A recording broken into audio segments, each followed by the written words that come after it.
दोस्तों, स्वागत है आप सभी का आपके अपने YouTube चैनल VVDR ग्रुप में। कल मैंने आपको बताया था कि मार्केट का गैप अप हो सकता है लगभग 100 पॉइंट तक का। 100 पॉइंट का तो गैप अप नहीं हुआ, लगभग 45 पॉइंट का गैप अप हुआ। और मैंने ये भी बोला था कि मार्केट सेल ऑन राइज रहेगी, मार्केट ऊपर जाने के बाद में बिकवाली आ सकती है और बिकवाली आई भी। और लगभग अपने कल के क्लोज से 70 पॉइंट के आसपास मार्केट टूटा और मार्केट टूटने के बाद में मार्केट रिकवर भी हुआ और रिकवर होने के बाद में फिर उसमें सेलिंग आई। इसी तरह से मार्केट मूव करता रहा। मैंने आपको ये भी बताया कि अभी जो जीडीपी का डेटा आना है यूएस का और इंडिया का, तो उसकी वजह से मार्केट में पैनिक रहेगा, हल्का फुल्का पेन रहेगा। जब तक पूरी पिक्चर क्लियर नहीं होगा तब तक इन्वेस्ट करने की ज़रूरत नहीं है। मैंने ये सब आपको वीडियो में बताया था। शुरू करते हैं अपनी वीडियो को। वीडियो में अंत तक बने रहिएगा। आज जो क्लोजिंग दी है निफ्टी ने, वो क्लोजिंग दी है 22,888 पर 44 पॉइंट की गिरावट के साथ में। दोस्तों, मार्केट इतनी नहीं टूटी जितने आज स्टॉक्स टूटे। आप देखेंगे तो मार्केट सारे स्टॉक्स में जहाँ तक ऑब्ज़र्व कर रहा था, नोट कर रहा था, तो उसमें क्या है, इतनी बड़ी निफ्टी में मतलब इंडेक्स में गिरावट नहीं थी, लेकिन स्टॉक टूट रहे थे। अच्छे खासे स्टॉक टूटे हैं। आपको मैं दिखाऊंगा अपनी इस वीडियो में। जैसे कि जब पिछले कल परसों 2 दिन में आप देख रहे थे मार्केट ऊपर जा रही थी, लेकिन स्टॉक नहीं बढ़ रहे थे। इंडेक्स तो ऊपर जा रहा था, स्टॉक नहीं बढ़ रहे थे। लेकिन आज मार्केट टूट रही थी।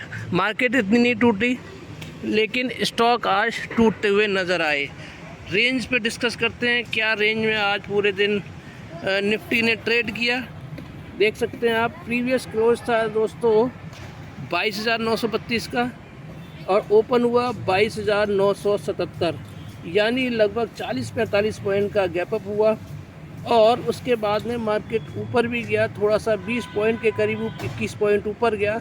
22,998 का हाई लगाने के बाद में लो लगाया है 22,858, यानी कि जो कल का क्लोज था उससे लगभग 70 पॉइंट मार्केट टूटा। जैसा मैंने बोला बिल्कुल वैसा हुआ। अब चर्चा करते हैं, एनालिसिस करते हैं कि कल क्या हो सकता है मार्केट में। तो हमारी जो निफ्टी ने देखिए क्लोजिंग दी है, आप देख सकते हैं यहाँ पर 22,888 पे क्लोजिंग दी है। 22,888 पे क्लोजिंग दी है। वहीं पे अगर आप देखेंगे, ये देखिए 22,888, और हमारा इंडेक्स जो फ्यूचर्स है, निफ्टी फ्यूचर्स है, वो क्या बोल रहे हैं, 23,039 पे इसने क्लोजिंग दी है। तो लगभग कितना डिफरेंस है वो हम यहाँ से निकाल के देख लेते हैं। 22,888 और 22,039, तो कितना डिफरेंस हुआ, यानी कि 139 और 39,49, लगभग 150 पॉइंट का आप देखेंगे। 150 पॉइंट की यहाँ पर फ्यूचर्स में तेज़ी दिखाई दे रही है। तो अगर मैं इस हिसाब से देखूं तो 70 पॉइंट का लगभग गैप अप अभी यहाँ पर नज़र आ रहा है।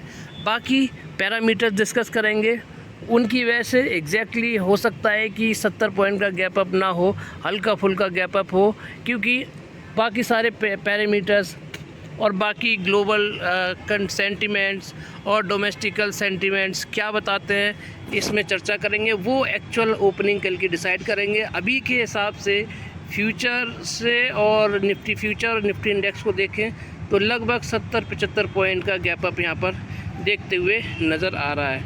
यूएस मार्केट को अगर हम देखें तो यूएस मार्केट में गिरावट है और लगभग 0.35% की 137 पॉइंट की गिरावट के साथ में अभी ट्रेड करता हुआ नज़र आ रहा है। वहीं पे अगर हम इसको यूएस के टैग स्टॉक्स को देखें, वहाँ हल्की फुल्की तेज़ी नज़र आ रही है। तो ये साफ इशारा कर रही है कि हल्का फुल्का सपोर्ट करेंगे कल। तो जो आईटी के स्टॉक्स सपोर्ट कर सकते हैं निफ्टी को, बाकी अभी के हिसाब से क्या होगा, मार्केट सेल ऑन राइज ही हो सकता है। तो निफ्टी जो आईटी स्टॉक है सिर्फ वही सपोर्ट करते हुए नज़र आएंगे। बाकी पैरामीटर्स को देखें, कमोडिटी मार्केट को देखें, तो कमोडिटी मार्केट में आप देखेंगे कि गोल्ड में तेज़ी बनी हुई है, ये इक्विटी मार्केट के लिए नेगेटिव सेंटीमेंट है। कॉपर मेटल में तेज़ी बनी हुई है, ये नेगेटिव सेंटीमेंट है। क्रूड ऑयल में तेज़ी बनी हुई है, 80 के तरफ जाता हुआ दिखाई दे रहा है, ये नेगेटिव सेंटीमेंट है। ब्रेंट ऑयल में तेज़ी है, ये नेगेटिव सेंटीमेंट है। तो यानी कि अभी जो इशारा कर रहा है वो मार्केट इशारा कर रहा है कि कल अगर ऊपर जाता भी है मार्केट तो हल्की बिक वाली भी इसमें आ सकती है ऊपर के लेवल से। नेक्स्ट पैरामीटर पे चलते हैं रुपए की तरफ, अपनी करेंसी की तरफ, डॉलर की तरफ। डॉलर देखेंगे तो डॉलर में फिर से तेज़ी आ चुकी है, अच्छा खासा हमारी करेंसी ने रिकवर किया था, 80.055 पर आ चुका था, $80 के आसपास आ चुका था। लेकिन उसके बाद में डॉलर में शॉर्ट कवरिंग आई और हमारा रुपया कमज़ोर होता हुआ दिखाई दे रहा है। तो ये अगेन सेंटिमेंट क्या है, नेगेटिव है कल हमारी इक्विटी मार्केट की, यानी कि ये फिर इशारा कर रहा है कि सेल ऑन राइज हो सकता है। अब बात करते हैं अगले पैरामीटर की। अगले पैरामीटर में अगर आप देखेंगे तो क्रिप्टो करेंसी को देख लेते हैं। तो क्रिप्टो करेंसी में भी ऊपर के लेवल से बिकवाली देखने को मिल रही है, 1.25%, 1.5%, 2%। आप देखेंगे 5% देखेंगे, डोजी कॉइन को देखेंगे 5% की गिरावट है। शिबा इनू ही सिर्फ लगभग 1% के आसपास ट्रेड कर रहा है तेज़ी में। बाकी आप सारी क्रिप्टो करेंसी देखेंगे तो इसमें नेगेटिव माहौल बना हुआ है, लाली छाई हुई है। तो यहाँ से भी अगर आप देखेंगे तो कोई सेंटिमेंट पॉजिटिव नहीं है, नेगेटिव ही है। तो कल के लिए ये अगेन हमारा नेगेटिव सेंटिमेंट हो गया। बॉन्ड मार्केट को देखें तो बॉन्ड मार्केट भी ग्रीन में ट्रेड कर रहा है। ये देखिए 10 ईयर 30 ईयर यूएस का मार्केट हल्का फुल्का गिरावट में ट्रेड कर रहा है। तो ओवरऑल देखें, अगर इंडिया का 10 ईयर बॉन्ड डील देखें, 2 ईयर बॉन्ड डील देखें, तो यहाँ पर कुछ भी पिक्चर क्लियर नज़र होती नहीं आ रही है। तो यहाँ अगर देखें तो यहाँ से भी हमें लगभग नेगेटिव सेंटिमेंट ही देखने को मिल रहे हैं। वहीं पे अगर हम देखें कि ये सारे हमें सेंटिमेंट नेगेटिव मिले हैं, अब हम FII DI का डेटा देखते हैं। FII DII का डेटा देखेंगे तो DII ने जो ख़रीदारी की है वो 13,169 करोड़ की ख़रीदारी की है। वहीं पे बिकवाली उन्होंने की है 9,937 करोड़ की। तो नेट निकल के आ रही है DII की तो 3,231 करोड़ की यहाँ पर बाइंग नज़र आ रही है, बाइंग उन्होंने की है। अब बात करते हैं FII की। तो FII जो उन्होंने ख़रीदारी की है वो 14,739 करोड़ की और ख़रीदारी की है और 14,673 की उन्होंने बिकवाली की है। नेट उनके जो निकल के आ रही है वो 65 करोड़, लगभग 65.5 करोड़ की यहाँ पर आप देखेंगे तो ख़रीदारी करके गए हैं FII। तो FII और DII का डेटा अगर हम देखें तो आप देखेंगे लगभग 3300 करोड़ की बिकवाली आई है। तो सिर्फ ये एकमात्र सेंटिमेंट ऐसा है जो हमें एक पॉजिटिव सेंटिमेंट देता हुआ नज़र आ रहा है। यानी कि अगर मार्केट उठा कल तो सिर्फ़ और सिर्फ FII DII की बाइंग की वजह से मार्केट उठ सकता है। यही एक ऐसा सिंगल अकेला फैक्टर है जो मार्केट को ऊपर के लेवल पर होल्ड करने की हिम्मत रखता है। वहीं पे देखिए, अगर यहाँ पर FII का डेटा ये वाला डेटा होता तो मार्केट को मैं बोल सकता था एक तरफा कि मार्केट कल तेज़ी में रहेगा। लेकिन FII ने देखिए अपनी बिकवाली तो कम करी है और थोड़ा सा पॉजिटिव भी हुए हैं, तो एक ये पॉजिटिव सेंटिमेंट मान सकते हैं। बाकी रेस्ट ऑफ द सेंटिमेंट्स अगर आप देखेंगे तो क्या होगा, वो हमें नेगेटिव ही नज़र आ रहे हैं। तो ये जो फैक्टर है FII DII का बाइंग, ये मार्केट को ऊपर तो ले जा सकती है। ऊपर ले जाने के बाद में अगर आप जाएंगे लास्ट ट्रेडिंग सेशन में हो सकता है कि हमारी मार्केट में बिकवाली आ जाए, लेकिन सेल ऑन राइज का इशारा तो पूरी तरह से मार्केट अभी के पैरामीटर से कर रही है। तो कल जो है मार्केट गैप अप हो सकता है, गैप अप होने के बाद में मार्केट ऊपर जा सकता है। ऊपर जाने के बाद एक बार तो बिकवाली ज़रूर देखने को मिलेगी, भले ही मार्केट बाद में रिकवर हो जाए। अगर कल के दिन और बाइंग आ जाती है, एफआईआई अपनी बाइंग बढ़ा देते हैं, तो हो सकता है कि मार्केट रिकवर करके ऊपर के लेवल पे सस्टेन कर जाए, लेकिन वो एफआईआई की बाइंग पे ही डिपेंड करेगा। जो पेन बना हुआ है 2 दिन, यानी कि आज 28 तारीख हो गई, कल 29 है, परसों 30 है, यानी कि 2 दिन में जीडीपी का डेटा दोस्तों आने वाला है, भारत का भी और यूएस का भी। तो उसी की वजह से ये सारा खेल चल रहा है। ऊपर के लेवल पे लोगों को, जो स्मॉल इन्वेस्टर्स हैं, उनको फंसाया जा रहा है। मार्केट में कोई भी कमी नहीं है हमारी इंडियन मार्केट में। देखिए एक ही फैक्टर इंडियन मार्केट को नीचे लाता है, वो है जी इलेक्शन। इलेक्शन में अगर बीजेपी सरकार की वापसी नहीं होती है तभी मार्केट नीचे आ सकता है, और कोई दूसरा फैक्टर नहीं है, कोई दूसरी ताकत नहीं है जो मार्केट को नीचे ला सके। तो 4 जून को उससे पहले जो हमारे 1 तारीख को 5 बजे से, शाम 5 बजे से जो एग्जिट पोल्स के नतीजे पेश होंगे, उसके हिसाब से मार्केट रिएक्ट करना शुरू कर देगा। तो मेन जो फैक्टर रहेगा, अभी की बिकवाली कोई बिकवाली नहीं है, अभी तो सिर्फ इन्वेस्टर्स को डराया जा रहा है दोस्तों, सिर्फ और सिर्फ इन्वेस्टर को डराया जा रहा है। तो क्योंकि ये क्या है, एफआईआई डीआई को, इनको सबको आइडिया होता है कि क्या होने वाला है मार्केट में। तो सिर्फ और सिर्फ क्या है, अभी का मैं कोई बड़ा कंसर्न नहीं मानता हूँ। अभी तो सिर्फ पैनिक क्रिएट किया जा रहा है। जो स्मॉल ट्रेडर्स होते हैं, रिटेल इन्वेस्टर्स होते हैं, उनको परेशान करने के लिए, जिससे कि वो अपना स्टॉक बेचें और स्टॉक बेचकर ख़रीदारी करें। हाउसेस हैं वो सिर्फ क्या है, अभी पैनिक क्रिएट करके माल को बिकवाना चाहते हैं रिटेल ट्रेडर से, और वो खुद ख़रीदारी करना चाहते हैं। अभी यही एक कंसर्न है, जीडीपी का डेटा का बहाना लेकर वो क्या करना चाहते हैं, मार्केट को नीचे लाकर जो स्मॉल ट्रेडर्स हैं वो बेच देंगे, खुद ख़रीद लेंगे। तो यही एक कंसर्न है। बाकी जो मैंने आपको फैक्टर बताया वो ध्यान रखिएगा कि जो इलेक्शन है, इलेक्शन में अगर बीजेपी की सरकार नहीं बनती है, वैसे तो कंफर्म माना जा रहा है कि बीजेपी सरकार की वापसी हो रही है।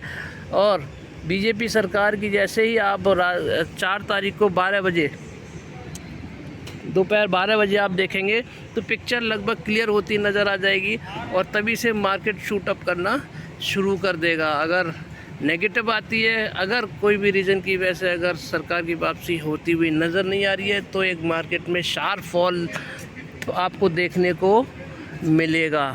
तो इसीलिए फैक्टर्स मैंने आपको बता दिए हैं।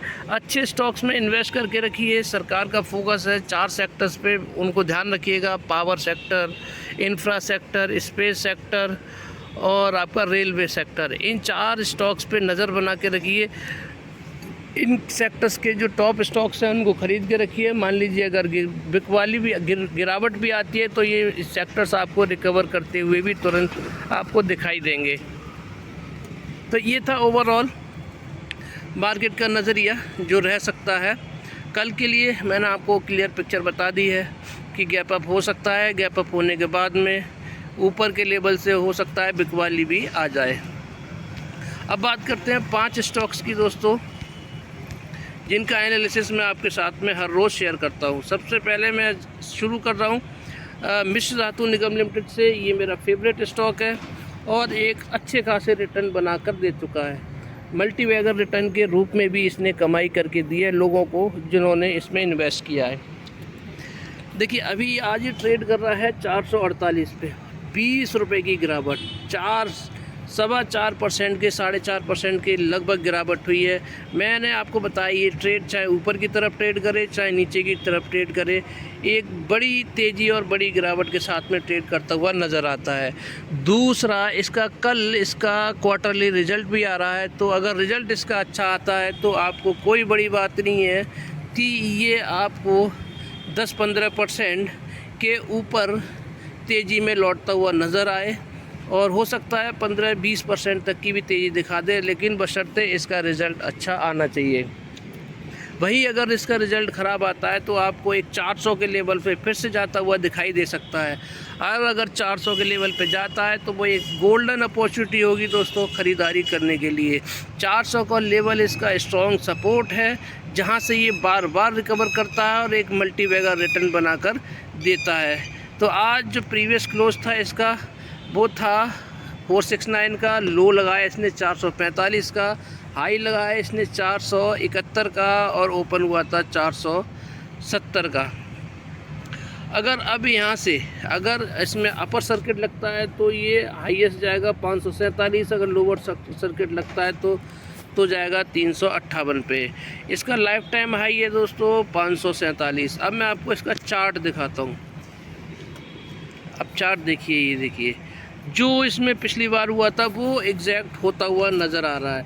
पिछली बार देखिए इसमें यहीं से तेज़ी आई थी और इसमें यहाँ पे भी तेज़ी आई, लेकिन इसमें इस वाली कैंडल के बाद में आप देखिए बीच में जो बड़ी वाली रेड कैंडल नज़र आ रही है, ये एक दिन में ही यहाँ तक गिरावट हो गई थी, जबकि यहाँ पर ये धीरे धीरे करके गिरावट हुई है। तो लगभग उन्हीं लेवल्स पे ये वही वाला पैटर्न अपना शो करता हुआ दिखाई दे रहा है। तो इसका जो अगर मार्केट का इसका जो रिज़ल्ट ख़राब आता है तो फिर से अगेन इन लेवल्स को टच करता हुआ ये नज़र आ सकता है, इसको और इसको। और अगर रिज़ल्ट अच्छा आता है तो दोस्तों ये पुराने जितने भी इसके हाई हैं, पुराने जितने भी जो लाइफ टाइम हाई है, उन लेवल्स को भी ये तोड़ता हुआ नज़र आ सकता है। तो कल का जो रिज़ल्ट है इसका वो इसका मूव डिसाइड करेगा। फिर इसके लिए बजट वगैरह या फिर सरकार वो कोई मायने नहीं रखेगा। कल अगर इसका रिज़ल्ट आ जाता है तो कल आपको एक मल्टी बैगर रिटर्न ये देता हुआ नज़र आएगा। तो अभी जो है इसका जो सपोर्ट है वो सपोर्ट है दोस्तों 432 मैक्सिमम मिनिमम नीचे जा सकता है, और 432 और 430 के बाद में रिकवर कर सकता है रिज़ल्ट अगर अच्छा आता है तो अब ये आपका हो गया मिश्र धातु निगम लिमिटेड। स्टॉक बहुत बेहतरीन है, इसरो को मेटल सप्लाई करता है और स्पेशल मेटल्स भी तैयार करता है, डिफेंस के स्टॉक्स भी तैयार करता है और एक्सपोर्ट भी करता है। स्टॉक्स में कोई कमी नहीं है, सिर्फ ये डिसाइड करेगा इसका क्वार्टरली रिज़ल्ट।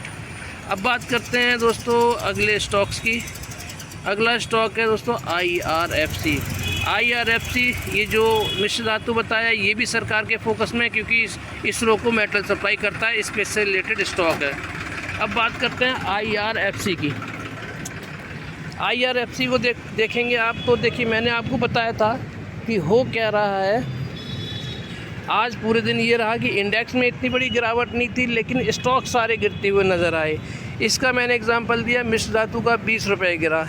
वहीं पे अगर IRFC देखेंगे तो IRFC ने जो क्लोजिंग दी है 180 रुपये के लेवल पे क्लोजिंग दी है। प्रीवियस क्लोज था 184 रुपये 55 पैसे, लो लगाया 177 रुपये 50 पैसे, हाई लगाया 187 रुपये 75 पैसे।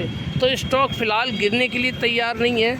देखिए कहाँ पर गया था, 177 का लो लगाने के बाद में 180 के ऊपर इसने क्लोजिंग दी है। तो ये एक इस स्टॉक के लिए अच्छी बात है। अब देखिए इसका जो लाइफ टाइम हाई है 192 रुपये 80 पैसे है। तो 192 रुपये 80 पैसे ज़्यादा दूर नहीं है यहाँ से, सिर्फ और सिर्फ 12-13 रुपये इससे दूर है, यानी कि एक दिन की तेज़ी इसके लिए काफ़ी है। तो अगर मार्केट जैसे ही पॉजिटिव लौटता हुआ नज़र आएगा, इस स्टॉक में आपको रिकवरी नज़र आएगी। सरकार के फोकस में है रेलवे सेक्टर, इसीलिए इसमें वापसी होनी तय है। अगर बीजेपी सरकार की 4 जून को वापसी होती है तो बहुत तेज़ भागेंगे दोस्तों रेलवे स्टॉक्स, तो इसीलिए नज़र बना के रखिएगा। चार्ट में जाते हैं तो चार्ट में अगर आप देखेंगे तो ये देखिए, तो चार्ट में देखेंगे यहाँ पर पेन आया था, ये देखिए ये वाला पेन आया हुआ है। लेकिन अगर आप यहाँ पर देखेंगे इस वाले चार्ट में अभी का जो लेटेस्ट है, तो इसमें जो ये जो पेन आ रहा है हल्का फुल्का, वो कहाँ आ रहा है, ऊपर के लेवल पे आ रहा है। तो पिछले वाले लेवल को तो इसने क्रॉस कर दिया है। तो अभी फ़िलहाल तो इसमें कोई टेंशन वाली बात है नहीं दोस्तों, क्योंकि अगर आप देखेंगे तो अभी का जो 180 का लेवल है वो ये वाली लाइन है, और इस वाली लाइन से ही इसमें शार्प फॉल आया था। लेकिन अगर आप यहाँ देखेंगे तो इस वाली लाइन के ऊपर अभी ये सस्टेन करता हुआ नज़र आ रहा है। यानी कि अगर आप देखेंगे पूरी तरह से तो इसमें अभी कोई मेजर पेन नहीं है। मार्केट में गिरावट आई, आज सारे स्टॉक्स में ही बिकवाली थी, इसी वजह से इस स्टॉक में बिकवाली हमें देखने को मिली। तो मार्केट जैसे ही बाउंस बैक करेगा, इस स्टॉक में भी आपको एक तेज़ी, अच्छी खासी तेज़ी देखने को मिलेगी, क्योंकि इस स्टॉक ने अपना लाइफ टाइम हाई भी बना दिया है। दूसरा, मूविंग एवरेज एक्सपोनेंशियल वाली लाइन देखेंगे तो इसके ऊपर ही ये कैंडल वाली लाइन बनी हुई है। तो ये जो कैंडल वाली लाइन ऊपर बनी हुई है, ये साफ बता रही है कि स्टॉक जो है बुलिश मोड में है, स्टॉक में कोई कमी नहीं है। और जो स्टॉक लाइफ टाइम हाई बनाता रहे उस स्टॉक में बने रहना चाहिए, जो शेयर मार्केट का रूल कहता है। तो दूसरा ये है कि सरकार का इस सेक्टर पे पूरी तरह से फोकस है, तो तेज़ी आनी तो लगभग तय है इस पर। बात करते हैं अगले स्टॉक टाटा पावर की। तो टाटा पावर में देखेंगे आज अच्छी खासी गिरावट हुई, 9 रुपये की गिरावट के साथ 436 रुपये 90 पैसे पे बंद हुआ है। और जो प्रीवियस क्लोज था 446 था, और 434 पे का इसने लो लगाया और हाई लगाया 449 रुपये। तो अब ये अगेन किसका है, पावर सेक्टर का स्टॉक है। तो पावर सेक्टर में क्या होता है, सरकार का ऑलरेडी फोकस में है। तो ये सेक्टर भी मैंने पावर सेक्टर आपको बताया था।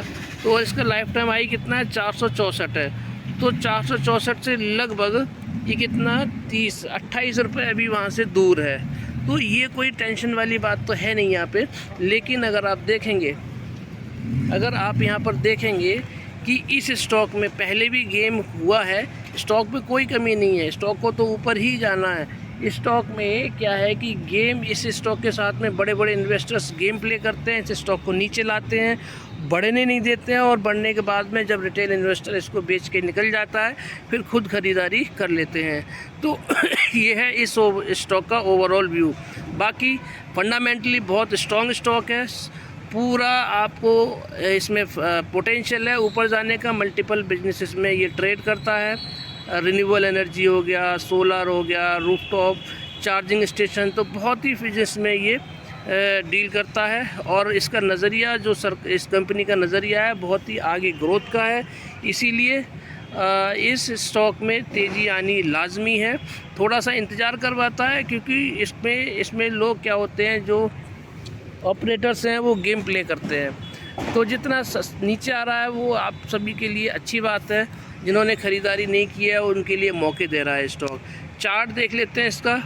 चार्ट को देखेंगे, चार्ट में कोई बदलाव नहीं है, लेकिन इसने अपनी जो ये वाली जो लाइन है, ये ट्रेंड लाइन है, इसको आज इसने टच किया है। हल्का सा कंसर्न है, लेकिन अगर आप मूविंग एवरेज एक्सपोनेंशियल वाली लाइन देखेंगे, मूविंग एवरेज एक्सपोनेंशियल वाली लाइन देखेंगे तो इसके ऊपर अभी कैंडल वाली लाइन बनी हुई है। तो अभी तक तो इसमें कोई पेन है नहीं इस स्टॉक में, लेकिन जितना नीचे मिले आपको, ये उतने ही आपके लिए मौके दे रहा है। जिन्होंने नहीं ख़रीदा है वो ख़रीदारी करके जा सकते हैं। 40-60 वाले फॉर्मूले से बाय सेल की कोई रिकमेंडेशन नहीं है। अब बात करते हैं आरबीएल बैंक की दोस्तों। आरबीएल बैंक प्रीवियस क्लोज था 253 रुपये, 249 रुपये 20 पैसे का लो लगाया, तो ये स्टॉक गिरने के लिए तैयार नहीं है। हाई लगाया 254 रुपये 40 पैसे, और जो मैंने आपको कंसोलिडेशन रेंज बताई थी 247 से लेके 257, ये वहीं पे अपने आप को कंसोलिडेट करता हुआ नज़र आ रहा है। तो जितना ज़्यादा ये इस लेवल को कंसोलिडेट करेगा, देखिए बाकी स्टॉक्स को देखेंगे तो बहुत अच्छी खासी परसेंटेज में गिरे हैं, सिर्फ ये स्टॉक है देखिए मजबूती से खड़ा हुआ है और ज़्यादा कोई गिरावट इसमें देखने को नहीं मिली। लगभग 49 रुपये अपने लाइफ टाइम हाई से अभी दूर है। तो 49 रुपये का एक तरह से आपको डिस्काउंट मिल रहा है, आपके लिए फ़ायदे की बात है। पूरा अपना मजबूती के साथ में रुका हुआ है, मजबूती स्टॉक दिखा रहा है। आने वाले टाइम में एक तूफ़ानी तेज़ी से स्टॉक में बन सकती है। 257 के ऊपर जैसे ही ये सस्टेन करना शुरू करेगा, 267 के बाद में 277 और फिर 290 और फिर 300 के लेवल पे जाता हुआ दिखाई देगा। कर लेते हैं इसका चार्ट को देखेंगे तो देखिए मैंने आपको पहले ही बता दिया है कि ये जिस दिन भी इस रेंज से बाहर निकलेगा, यानी कि कौन सी वाली रेंज, ये वाली रेंज जो ट्रायंगुलर रेंज बना रखी है, ऊपर की तरफ निकलेगा तो तेज़ी आएगी, तूफ़ानी तेज़ी, और इस रेंज से नीचे आएगा तो फिर इसमें तूफ़ानी गिरावट भी आएगी। तो ये है ओवरऑल नज़रिया आरबीएल बैंक का। लेकिन आने वाले टाइम में दोस्तों फ्यूचर बहुत अच्छा है, इस बैंकिंग स्टॉक है, इसीलिए नज़र बना के रख सकते हैं और 40-60 वाले फार्मूले से ख़रीदारी करके जा सकते हैं। बाय सेल की कोई रिकमेंडेशन नहीं है। अब बात करते हैं अगले स्टॉक की, जिसका नाम है PIGL। अगेन पावर का स्टॉक है, 72 रुपये पे भी ट्रेड कर रहा है और जो कंसोलिडेशन रेंज मैंने बताई थी 69 से लेके 77 के बीच में ये कंसोलिडेट कर रहा है। जिस दिन भी ये इस बार अगर 77 के लेवल के ऊपर सस्टेन करेगा, अगला लेवल होगा इसका 84 और 84 के बाद में 93 और 93 के बाद में सीधा कहाँ जाके रुकेगा ये 93 के बाद में सीधा दोस्तों ये जाएगा आपका 150 की तरफ ये बढ़ना शुरू कर देगा। 55 रुपये के लेवल से मैं इसको बोलता हुआ आ रहा हूँ खरीदारी करने के लिए।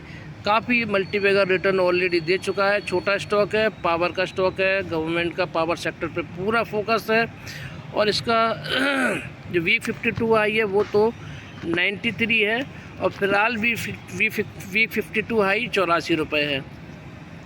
इसका चार्ट दिखा देता हूँ। तो चार्ट को अगर आप देखेंगे तो चार्ट में देखेंगे तो अपने इसी वाली ट्रेंड लाइन को ही फॉलो करता हुआ नज़र आ रहा है।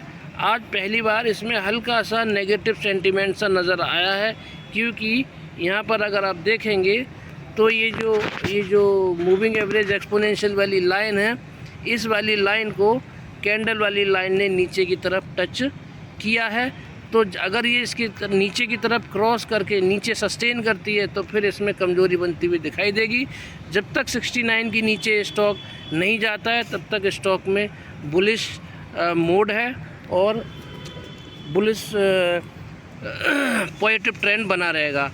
तो ये था दोस्तों पूरा एनालिसिस मेरा। इलेक्शन की तैयारी करनी शुरू कर दीजिए, क्योंकि ये जो इवेंट्स होते हैं 5 साल में एक बार आता है। इस दिन क्या होता है, लोग या तो अच्छा पैसा बनाते हैं या बहुत सारा अपना पैसा गंवा कर चले जाते हैं। सूझबूझ से काम लीजिएगा, जो भी इन्वेस्ट करें 40-60 वाले फार्मूले से करिएगा। 40-60 का फार्मूला ये है कि अगर आपके पास में 100 रुपये हैं तो उसमें से 40 रुपये अभी इन्वेस्ट करिए, 60 रुपये एक बड़ी गिरावट के लिए बचा कर रखिए, जिसमें कि आप एवरेज कर सकते हैं।